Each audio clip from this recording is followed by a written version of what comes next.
You may have fasted for 16 hours, 18 hours, maybe even 20. You pushed through hunger, drank your black coffee, and felt proud for doing everything right. But then comes your first meal, and with one seemingly healthy choice, all that effort can disappear. The problem is, most people don't even realize they've made a mistake. In this video, we're breaking down the #1 mistake people make when breaking a fast. It's incredibly common, completely well-intentioned, and yet biologically powerful in the worst way. This isn't about lacking discipline or not fasting long enough. It's about timing, hormones, and what happens inside your body the moment you eat again.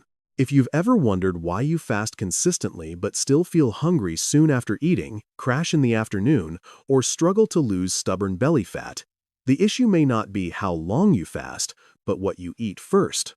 And modern metabolic science explains exactly why this matters. Subscribe to the channel, turn on notifications, and watch until the end. One simple change in how you break your fast can dramatically improve your energy, satiety, and fat loss results. And once you understand this, you'll never break a fast the same way again. The biggest mistake in intermittent fasting is not how long you fast, but what happens in the very first moments when you eat again. This is a metabolic blind spot that few people are warned about. They push through hunger, complete a 16 or 18-hour fast feeling accomplished, and then unknowingly undo the entire metabolic state within minutes of their first meal. Ironically, they often do this using foods widely labeled as healthy. In the process, bananas, toast, oatmeal with honey, fruit smoothies, or juice are common choices. These foods are frequently promoted as nutritious and wholesome. But biology does not operate on food labels. It operates on timing, hormones, and the metabolic state of the body at a given moment. And after an extended fast, that biological context is completely different from any other time of day. Throughout fasting, insulin, the hormone responsible for energy storage, gradually drops. This low insulin state allows fat burning to occur. At the same time, insulin sensitivity rises significantly. The body becomes extremely responsive to food, especially carbohydrates. From an evolutionary perspective, this was advantageous. When food appeared after scarcity, the body needed to react quickly. In the modern environment, however, this same response can work against fat loss. When the first meal after fasting consists primarily of carbohydrates, particularly simple carbs or sugar, blood glucose rises rapidly. Because insulin sensitivity is high, the body releases a disproportionately large insulin response. Fat burning shuts down almost immediately. The metabolic state achieved through hours of fasting ends within minutes, and the body shifts back into storage mode. The consequences don't stop there. A sharp insulin spike is often followed by a rapid blood sugar drop. This explains why many people feel tired, foggy, or hungry again within 1 or 2 hours after breaking a fast, even after eating what seems like a sufficient meal. They enter a familiar cycle: eat, spike, crash, crave, eat again. And they wonder why fasting hasn't reduced belly fat or improved their relationship with food. The key insight is that carbohydrates themselves are not the problem. Bananas aren't bad. Oats aren't harmful. Fruit isn't the enemy. The issue is timing. Eating carbohydrates after a protein and fat-rich meal produces a very different metabolic response than consuming them immediately after a prolonged fast. In fasting, the first meal acts as a metabolic signal that influences the rest of the day. Smoothies represent a more subtle mistake. They appear balanced fruit, protein, fiber, but blending carbohydrates into liquid form accelerates absorption. Liquid sugars hit the bloodstream faster than whole foods, amplifying insulin response at the most sensitive moment. Many people believe they are eating intelligently while unknowingly creating a metabolic shock. Understanding this core mistake reframes fasting entirely. Fasting does not fail because of weak discipline or insufficient effort. It fails because the wrong biological signal is sent when the body is most sensitive. Once this becomes clear, the way you approach the first meal after fasting changes not from fear of food, but from respect for how the body truly functions. To understand why a seemingly healthy meal can undo the benefits of fasting, we need to look at the central regulator of metabolism: insulin. Not because insulin is harmful, but because it determines whether the body is in fuel use mode or fuel storage mode. Fasting works by allowing insulin to remain low long enough for fat burning to occur. After approximately 12 to 16 hours without food, insulin is no longer being constantly stimulated by frequent meals. At this point, readily available glucose is depleted, and the body shifts towards stored energy. Fat tissue releases fatty acids. The liver adjusts fuel processing, and the system enters a more efficient metabolic rhythm. Many people notice clearer thinking and steadier energy at this stage, signs of a metabolic sweet spot created by low insulin. At the same time, another crucial change takes place. Insulin sensitivity increases dramatically. This means the body responds more powerfully to carbohydrates than usual. From an evolutionary standpoint, this was advantageous. After scarcity, rapid energy storage improved survival. In the modern environment, however, this heightened sensitivity can easily be misused. The problem emerges with the first meal after fasting. When carbohydrates, especially simple carbs or sugars, are consumed while insulin sensitivity is at its peak, blood glucose rises rapidly. The body responds by releasing a large amount of insulin. This response is disproportionate to the actual need, and it immediately halts fat burning. The metabolic state achieved through hours of fasting is shut down, and the body switches back into storage mode. Worse still, a sharp insulin spike is often followed by a rapid drop in blood glucose. As glucose is cleared from the bloodstream too quickly, the brain and other tissues experience a temporary energy shortfall. This manifests as fatigue, sleepiness, brain fog, and early hunger. This is not a sign of poor metabolism, but a predictable physiological response to extreme blood sugar fluctuations. This sequence creates a familiar cycle for many who fast. Break the fast, feel hungry again soon, eat more, spike again, crash again. Each loop reinforces insulin volatility and weakens the body's ability to rely on fat for fuel. Ironically, many respond by fasting longer or restricting harder, unaware that the core issue lies in the biological signal sent by the first meal. It's important to recognize that the body is not working against you. It is following deeply ingrained biological programming. When insulin sensitivity is high, a strong response to carbohydrates is expected. Fasting fails not because of insufficient discipline, but because a survival reflex is triggered at the wrong time for modern metabolic goals.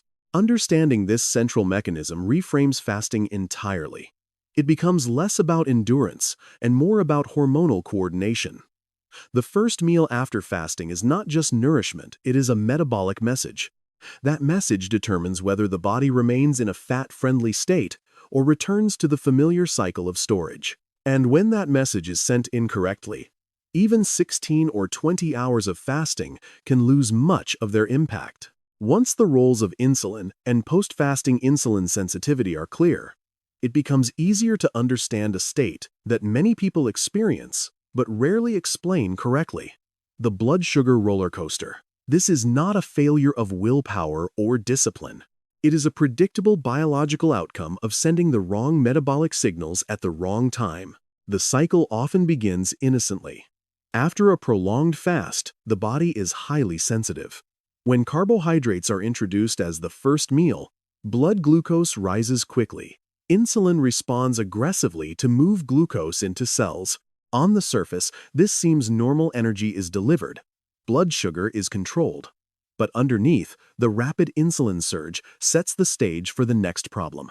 As insulin clears glucose from the bloodstream too efficiently, blood sugar can drop below optimal levels.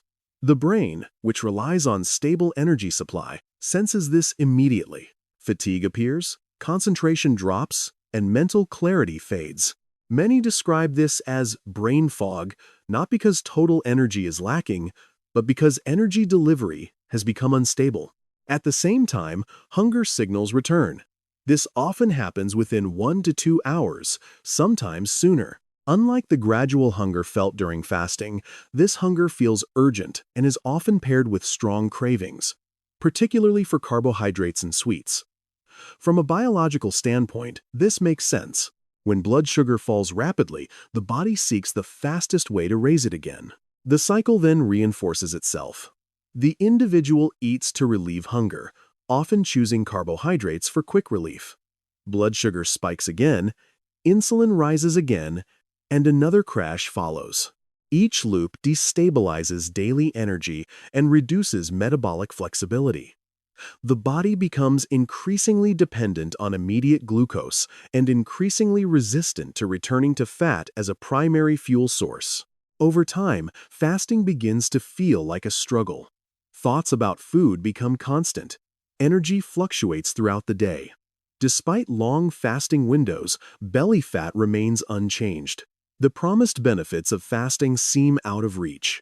Ironically, this happens not because fasting doesn't work, but because the way the fast is broken recreates the very metabolic instability fasting aims to resolve.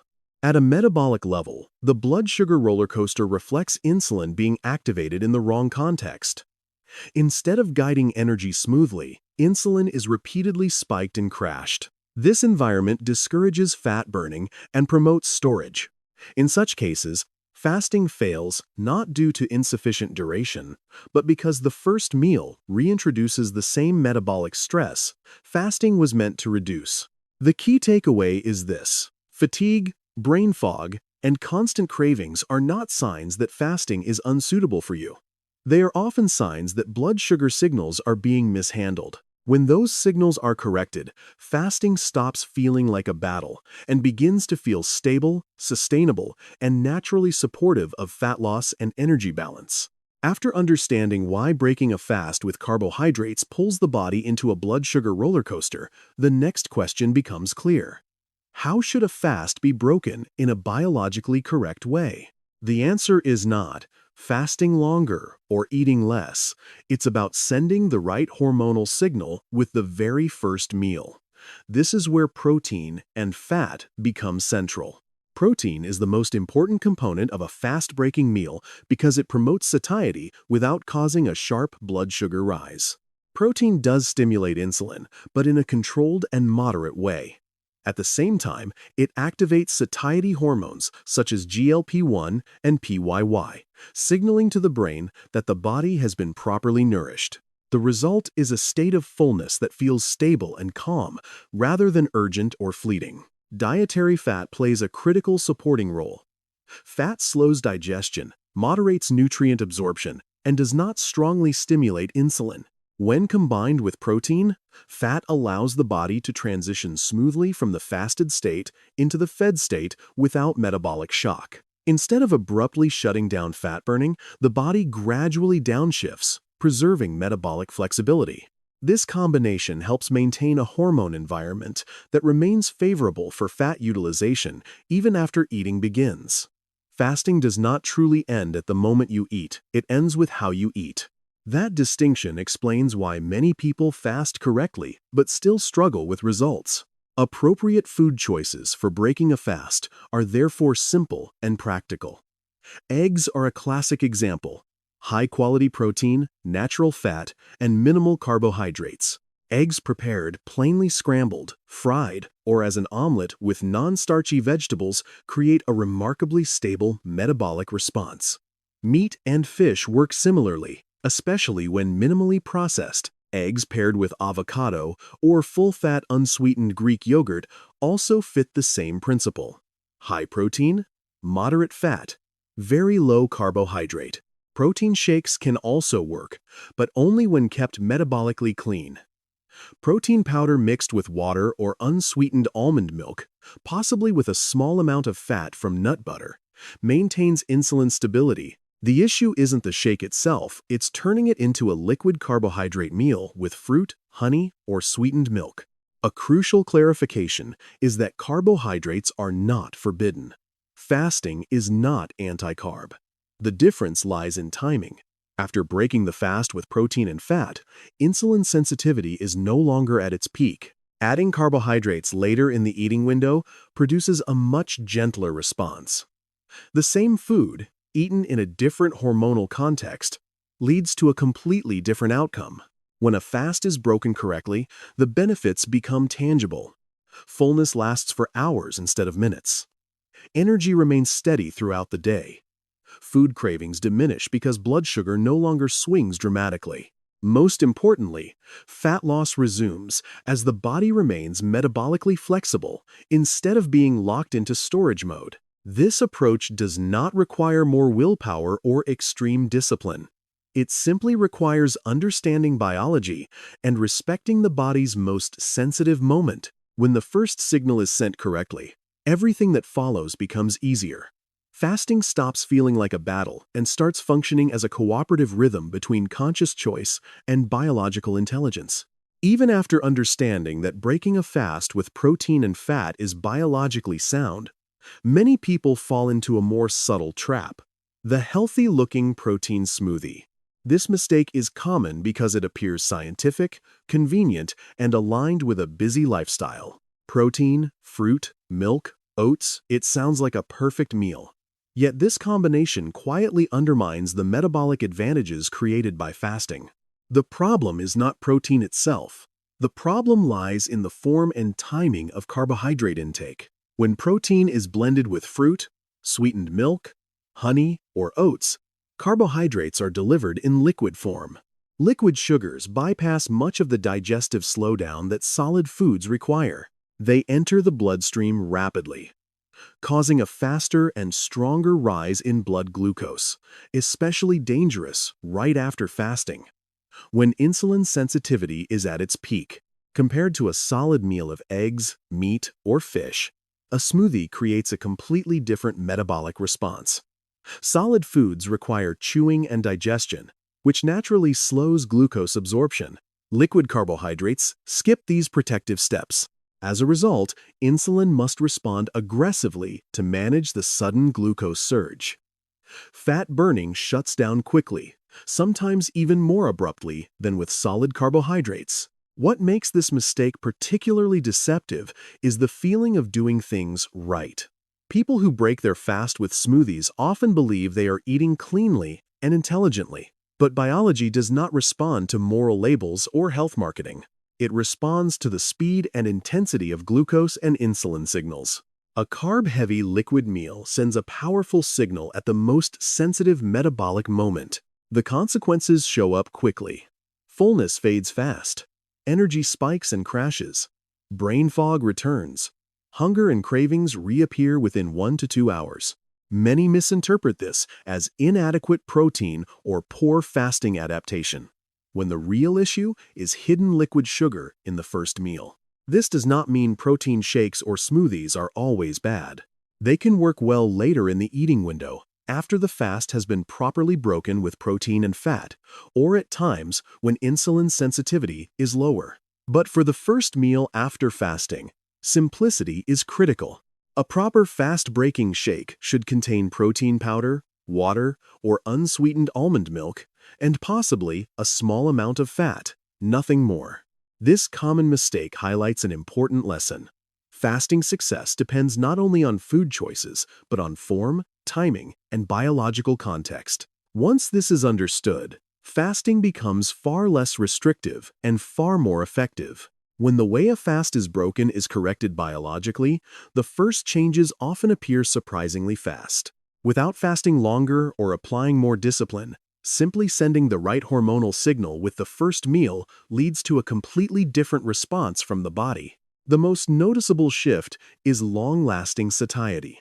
Instead of feeling hungry again within 1 or 2 hours, fullness becomes deeper and more stable, often lasting 4 to 5 hours.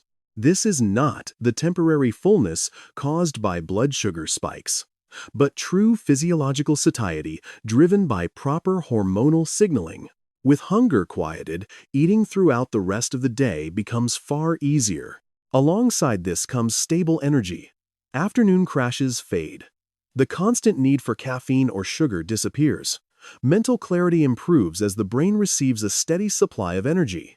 The brain fog many experience when breaking a fast incorrectly gradually lifts, replaced by sustained focus and alertness. As blood sugar stabilizes, snacking and cravings decline sharply. Eating no longer feels like a constant negotiation or a test of willpower. This matters because reduced cravings are not about discipline. They are a direct consequence of metabolic stability. From a fat loss perspective, this is when real progress begins. Fat loss occurs not because of restriction, but because the body is no longer forced out of fat-burning mode each time eating resumes. Insulin stability allows stored fat to be accessed naturally and consistently. Perhaps the most profound change is in one's relationship with food. Without the hunger crash craving cycle, food loses its emotional charge. Eating becomes nourishment again, not a source of stress or guilt. These outcomes highlight a central truth. Fasting does not need to be harsh to be effective. When the core mistake is corrected, fasting becomes supportive rather than punishing. Often, the biggest breakthroughs don't come from trying harder, but from understanding better. When we step back and look at the full picture, the reason fasting fails for so many people is not the length of the fast or a lack of discipline. It comes down to a misunderstanding of biology at the most critical moment, the moment you eat again. Fasting doesn't fail because your body is resistant. It fails because the wrong hormonal signal is sent when the body is most sensitive. Modern science makes one thing very clear. The human body does not operate on moral rules of good foods and bad foods. It operates on biological context. The same food eaten at a different time can produce a completely different response. Once this is understood, fasting stops being a test of willpower and becomes a smart collaboration with hormones, energy regulation, and natural rhythms.